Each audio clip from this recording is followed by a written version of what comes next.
Olá, meus amigos.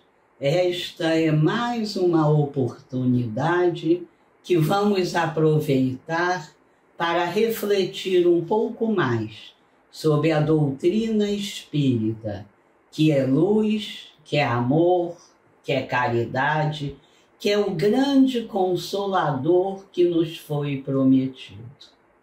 Nossa doutrina nos ajuda a caminhar por um mundo de provas e expiações, cheios de ânimo, de confiança e de alegria, por sabermos que somos aqueles filhos sempre amados por Deus.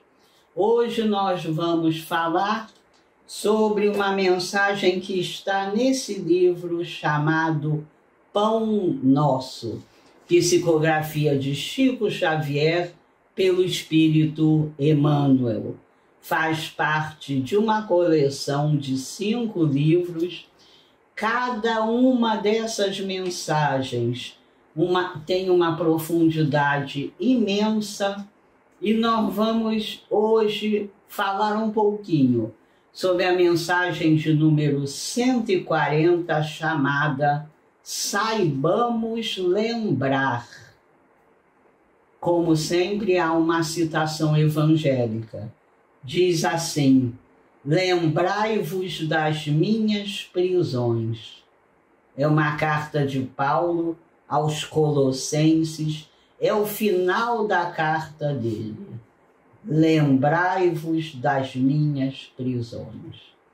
Nós vamos lembrar que Paulo encontrou com Jesus apenas 2 vezes. Às portas de Damasco, quando naquele carinho, naquele amor enorme, Jesus aparece a ele e a partir daí ele se converte, larga o homem velho e começa a trabalhar no homem novo e depois, alguns anos, na igreja de Corinto, Paulo se torna um grande discípulo. Paulo espalha a boa nova por inúmeros lugares, naquela época de difícil movimentação. Em muitos lugares foi torturado, foi preso, mas também em muitos lugares ele conseguiu abrir pequenos núcleos cristãos, pequenos núcleos que se interessaram pela mensagem de Jesus. Conforme ele estabelecia um daqueles núcleos, ele seguia adiante nessa sua tarefa imensa. Acontece que, com a forma de se transportar, com as dificuldades da época, Paulo às vezes ficava 2, 3 anos sem poder voltar àqueles benditos lugares. E as pessoas todas pediam por ele naturalmente, pediam por sua presença, que solidificava a sua fé e que lhes enchia de ânimo. Certo dia, em Corinto, Paulo chora imensamente e pensa na sua dificuldade de aceitar todos aqueles convites. Como poderia, com aquelas condições, voltar a todos aqueles lugares, se ainda alguns outros lugares precisavam ouvir a boa nova? Foi tão pungente o seu choro, a sua tristeza, que Jesus, o nosso grande irmão, o amor personificado, Jesus lhe aparece e lhe faz a sugestão divina de que passe a escrever cartas para esses lugares onde não poderia voltar tão cedo.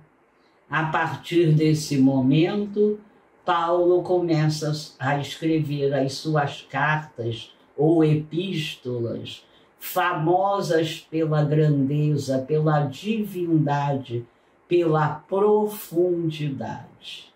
E aqui, nesse momento, nós estamos vendo o final da primeira carta dele, aliás, desculpem, da carta dele aos Colossenses, no capítulo 4, versículo 18, quando ele diz: lembrai-vos das minhas prisões. Emmanuel começa nos dizendo: nas infantilidades e irreflexões costumeiras, os crentes recordam apenas a luminosa áurea dos espíritos santificados na terra.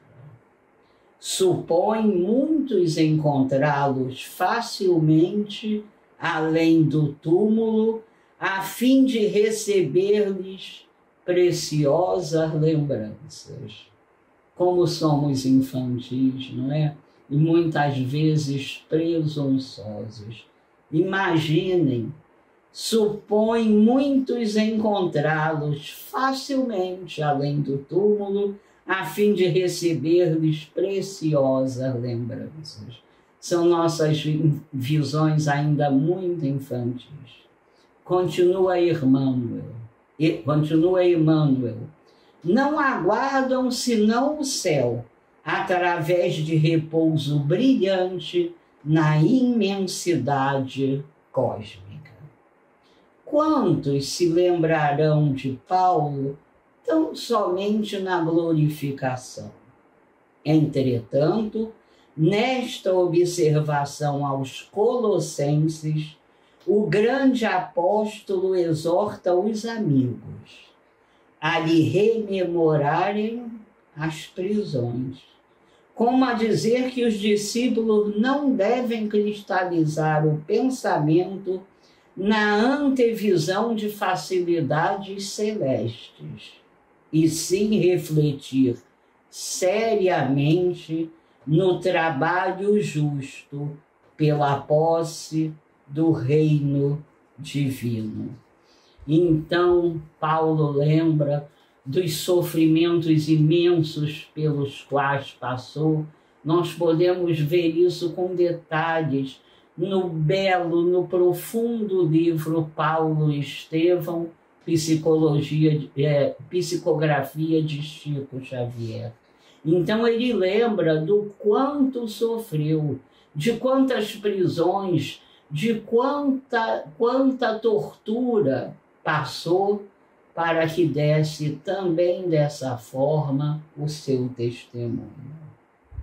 Diz ele, na antevisão de facilidades celestes, e sim, refletir seriamente no trabalho justo pela posse do reino divino. Então, o reino divino é uma conquista de cada um de nós. E nós não podemos achar que apenas por orar, apenas por admirar esses grandes vultos, entraremos na posse do reino divino. Continua Emmanuel. A conquista da espiritualidade sublimada tem igualmente os seus caminhos. É indispensável percorrê-los. Antes de fixarmos a coroa resplandente dos apóstolos fiéis, meditemos nos espinhos que lhes feriram a fronte.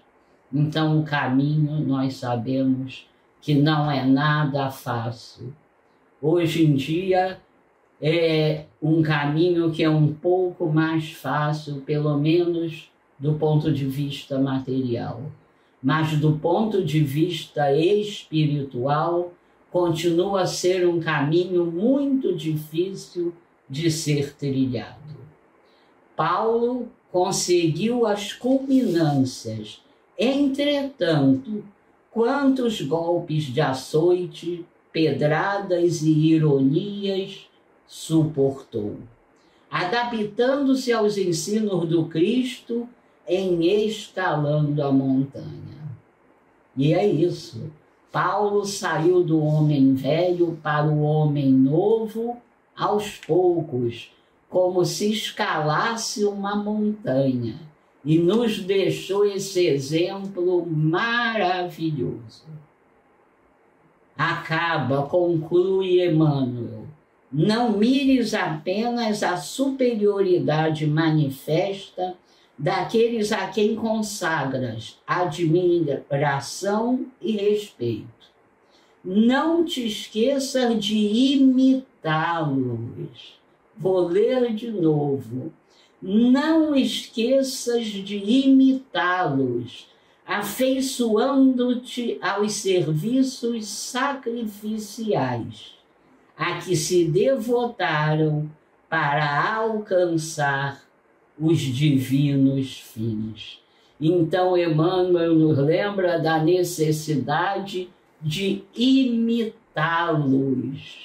Não basta adorá-los, não basta nos emocionarmos com os seus feitos. É preciso a nós também subir a montanha. É preciso também a nós imitá-los a cada dia. O que nos chama a atenção aqui é a necessidade de uma coerência que vai sendo construída entre o que ouvimos, entre o que nos faz chorar muitas vezes, entre o que nos faz emocionar, ao que fazemos no dia a dia. Emmanuel, inclusive, nessa série, em outro texto, diz que Jesus não estabeleceu diferenças entre a igreja e o escritório. Quer dizer, entre a igreja e a rua. Não há diferenças. Precisamos trabalhar a coerência. Do jeito que somos nos nossos centros espíritas ou nos nossos lugares de culto, sejam eles quais forem, nós precisamos ir continuando para diminuir a distância das ações internas para as ações externas. Houve um experimento no ano de 1970 na Universidade de Princeton, uma universidade presbiteriana com muito prestígio, em que estava se aproximando a formatura de uma turma de pastores presbiterianos. Os presbiterianos, diferentemente, muitas vezes, dos neopentecostais, eles são de uma formação sólida, de uma formação profunda, tanto cultural como religiosa. E ali estava uma turma que estudara por anos, esperando a formatura. Foram levados até uma sala e foi dito a eles que um por um depois do outro, andaria um grande corredor até uma outra sala, onde explicariam a parábola do bom samaritano. Aqueles homens que haviam estudado durante anos, que estavam prontos para se formar, teriam essa última ação. Um por um se apresentaria diante de alguns presbíteros para dar a sua explicação da parábola do bom samaritano. A gente sabe que a parábola do bom samaritano conta aquele momento em que o judeu viajava de Jerusalém para Jericó. Jerusalém é uma cidade alta, uma cidade, naquela época, de bons costumes, e Jericó era uma cidade geograficamente baixa e de maus costumes. Aí também Jesus quis nos dar uma lição. Quando eu desço de Jerusalém para Jericó, eu corro imensos perigos.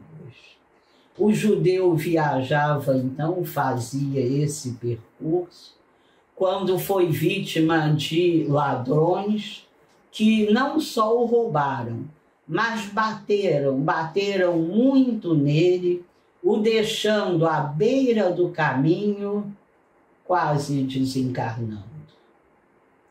O tempo passou e por ali passou um sacerdote muito apressado. Olhou aquele homem agonizando e não se sentiu com tempo para nenhuma ajuda. Logo depois, um levita, que agiu da mesma forma, seguindo adiante. Mas o tempo passou e o samaritano, que era desprezado pelos judeus, parou,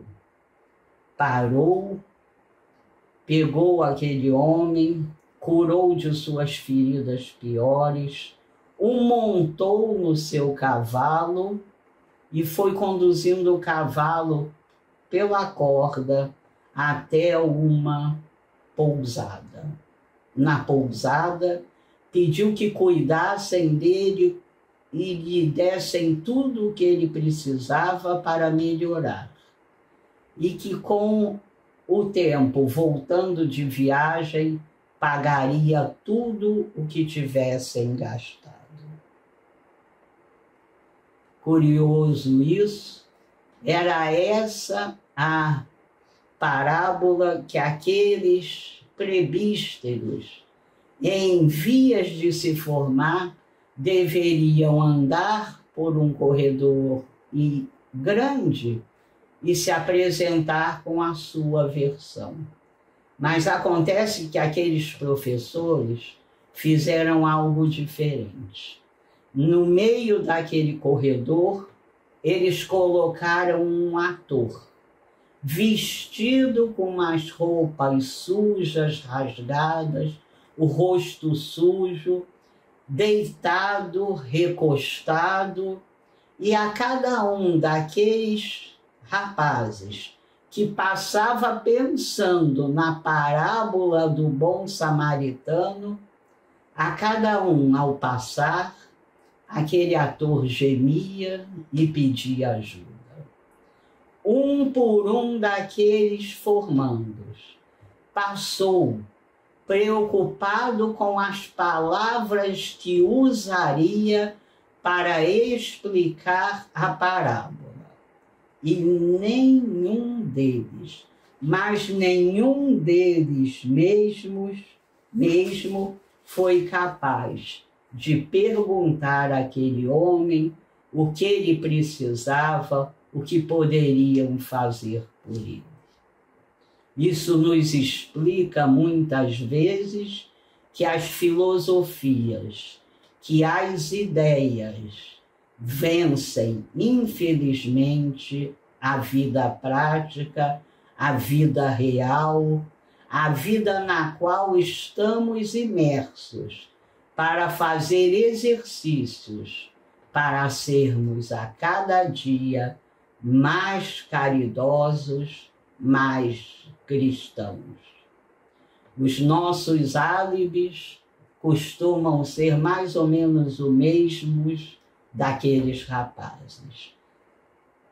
Inclusive do padre e do levita. Não havia tempo. Não era motivo de atenção. E todos eles, no seu tempo, no seu momento, perderam uma grande oportunidade. A oportunidade que nós agora, benditos pela doutrina espírita, não podemos mais perder. É hora de caminhar além. é hora de subir um pouco mais a montanha que vai nos afastando do orgulho, do egoísmo e nos aproximando das leis divinas e da verdadeira caridade. Então, o tema, o nome da lição aqui é saibamos lembrar, realmente, saibamos lembrar, tenhamos como foco o que mais uma vez viemos fazer aqui. Tenhamos como foco que, além de estar vivendo a vida, estamos vivendo mais uma reencarnação. Uma reencarnação, dessa vez, bendita pela doutrina espírita. Que saibamos lembrar, que não nos esqueçamos, que, como diz a querida Joana de Ângeles, não nos distraiamos, para que na próxima volta ao mundo espiritual não sintamos o que Chico nos lembrou de arrependimento tardio. Não há mais motivos. Saibamos lembrar, saibamos focalizar, nos concentrar no que viemos fazer aqui.